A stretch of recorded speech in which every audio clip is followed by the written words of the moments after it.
एक बार एक सौदागर बड़ा ही पैसे वाला था और वो लंबे सफ़र के लिए निकला रेगिस्तान में। और वो बहुत ही ज़्यादा थक गया था। फिर वो पेड़ के नीचे बैठता है आराम करने के लिए और उसने पानी का तालाब देखा। अरे वाह, शुक्र है ये पानी का तालाब मिल गया, नहीं तो प्यास के मारे मैं मर ही जाता। ओहो। ने उस तालाब में से अपनी एक छोटी सी बोतल पानी की भरी और अपने घोड़ों को एक पेड़ से बांध दिया था और वो छाया में बैठकर खाना खाने लगा। उसने अपने थैले में से खाना और आम निकाले और वो खा रहा था। आम की गुठलियाँ इधर उधर फेंकी और वो खाना खा के वहाँ से चल पड़ा। जैसे ही वो चला तो उसके आगे एक भूतनी आती है जिसके हाथ में एक चमकती तलवार थी और वो उसको कहती है, मैं तुझे मार डालूंगी, तुम्हें नहीं छोड़ूंगी। ओह, भूतनी, मेरा कसूर क्या है? मेरा कसूर क्या है? भूतनी की आंखों से गुस्सा बरस रहा था और वो उसे कहती है, तुमने आम की गुठलियों से मेरे बेटे को जख्मी किया है, मैं तुम्हें नहीं छोड़ूंगी। वो यहाँ से झरने के पास से गुजर रहा था और वो सौदागर उससे गिड़गिड़ाकर माफ़ी मांगता है और भूतनी उसे माफ़ नहीं करती।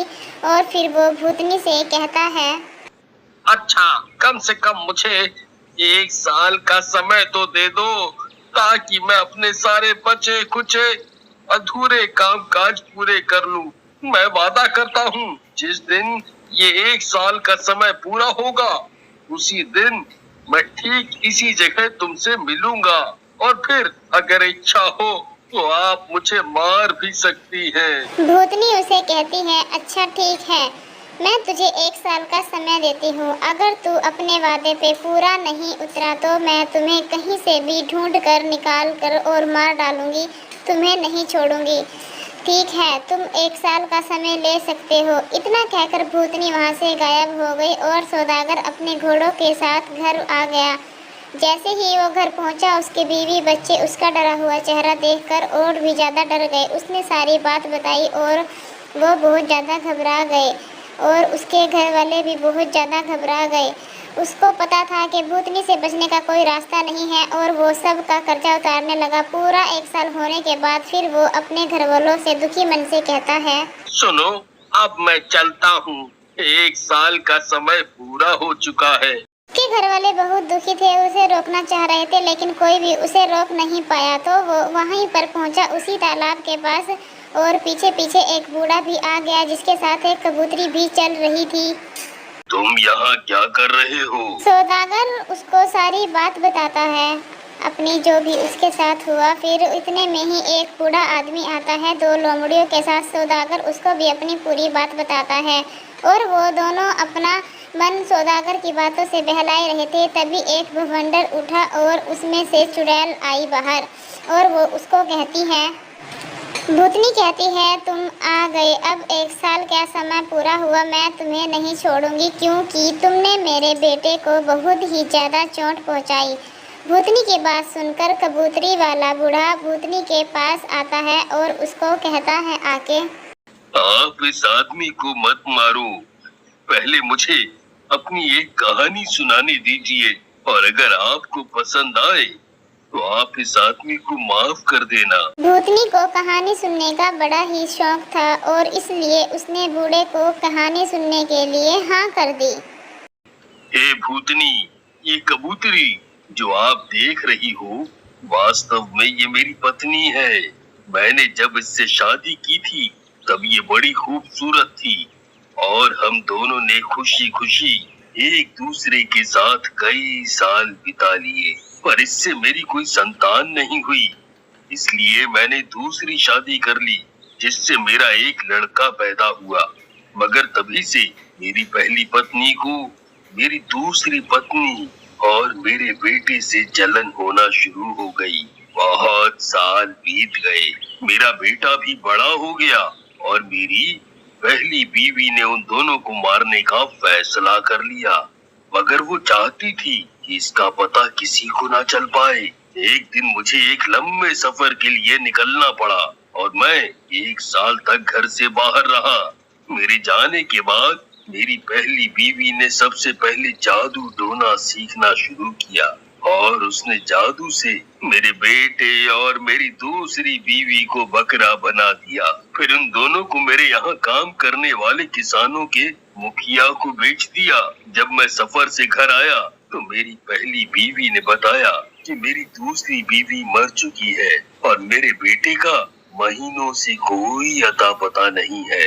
कुछ ही हफ्ते बाद एक बड़ा त्योहार मनाया जा रहा था और इस मौके पर बलि देने के लिए मैं 2 बकरे लाया जो कि मेरा बेटा और मेरी दूसरी बीवी थी। और जब उनको बलि के लिए तैयार किया तो वो बड़े जोरों से चीखने लगे। मुझे देखकर बड़ा आश्चर्य हुआ कि उनकी आंखों से लगातार आंसू बह रहे थे। मुझे उस बेचारी पर जाने क्यों बड़ी दया आ गई और मैंने उनकी बलि नहीं दी। पर मेरी पत्नी गुस्से में आकर मुझे भला बुरा कहने लगी। मैंने उसे खुश करने के लिए फिर छुरा उठाया और उन्हें मारने ही जा रहा था कि एक लड़की मेरे पास आई और उसने बताया कि मेरी बीवी ने उससे जादू सीखकर मेरी दूसरी बीवी और बेटे को बकरा बना दिया। मैंने उस लड़की से बोला कि उनको वापस इंसान बना दे, पर उसने बोला कि वो उन्हें ठीक तो कर देगी पर बदले में मेरे बेटे से शादी करेगी। उस लड़की ने दोनों को इंसान बना दिया और मेरे बेटे से शादी कर ली। कुछ दिनों बाद फिर उस लड़की ने अपने जादू से मेरी पहली बीवी को कबूतरी बना दिया। जब भी मैं सफर पर निकलता हूँ तो ये कबूतरी मेरे साथ साथ आ जाती है। यही है मेरी कहानी। और अगर ये कहानी आपको पसंद आई हो तो क्या मैं इनाम मांग सकता हूँ? भूतनी को उस कबूतरी वाले बूढ़े की कहानी बहुत ज़्यादा पसंद आई और वो उसकी सज़ा माफ़ कर देती है। भूतनी कहती है ठीक है, मैं इसकी आधी सज़ा माफ़ करती हूँ। फिर तो लोमड़ी वाला बूढ़ा आगे आता है और वो भूतनी को कहता है, अगर आप सौदागर की आधी सजा और माफ करने का वचन देती हैं तो मैं इससे भी अच्छी कहानी सुनाऊंगा। ठीक है, मैं तुम्हारी शर्त मानती हूँ। सुनाओ अपनी कहानी। अगर मुझे अच्छी लगी तो मैं सौदागर की आधी सजा और माफ कर दूंगी। ये दोनों लोमड़ी वास्तव में मेरे 2 भाई हैं। जब मेरे पिताजी का देहांत हो गया था तो हम तीनों भाइयों के हिस्से में 1,000 मोहरें आईं और हम लोगों ने उससे व्यापार करना शुरू किया। कुछ दिनों के बाद मेरे सबसे बड़े भाई ने व्यापार का अपना हिस्सा बेच दिया और उससे जो पैसा मिला उसे लेकर वो और दौलत कमाने सफर पर निकल पड़ा। मगर 1 साल के बाद ही वो बिल्कुल संपत्तिहीन होकर घर लौटा। मैंने तब तक काफी पैसा कमा लिया था। मैंने उसे फिर दोबारा शुरुआत करने के लिए कुछ पैसे दिए और वो फिर बहुत खुश हो गया। मेरे दूसरे भाई की ऐसी ही हालत हुई। वो भी साल भर सफर पर बाहर रहने के बाद घर लौटा तो बिल्कुल फटे हाल था। मैंने उसकी भी मदद की और वो फिर से खुश हो उठा। थोड़े दिनों बाद उन लोगों ने मुझे सलाह दी कि व्यापार करने के लिए दूर दूर के देशों में चलते हैं। पहले तो मैं मना करता रहा, फिर बाद में मैं भी तैयार हो गया।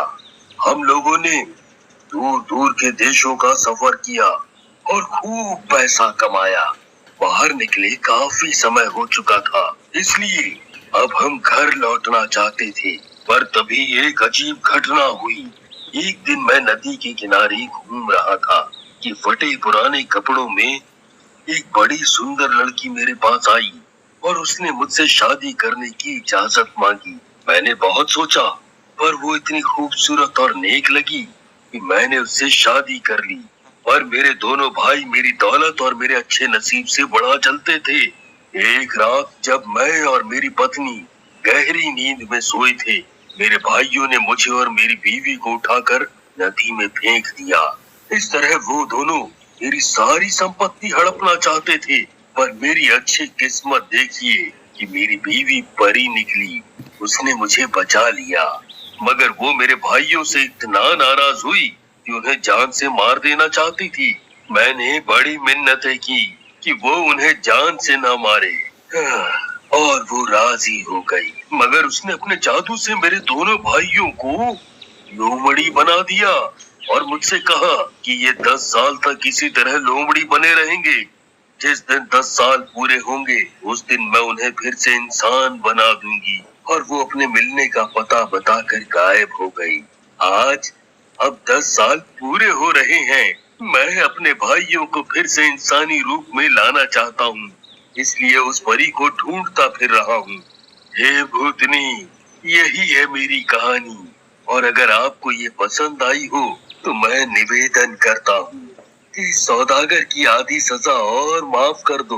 भूतनी कहती है, मुझे तुम्हारी कहानी बहुत ज़्यादा पसंद आई और मैं इसकी ये आधी सज़ा और माफ़ कर देती हूँ। फिर भूतनी खुश हो जाती है और एक धुएं का भवंडर उठा और भूतनी गायब हो गई। फिर सौदागर ने दोनों बूढ़ों को गले लगाया और उनका बहुत बहुत शुक्र अदा किया। फिर वो अपने घर जाकर अपने बीवी बच्चों के साथ खुशी खुशी रहने लगा। आपको हमारी वीडियो कैसी लगी? Please like share and subscribe जरूर करें। धन्यवाद।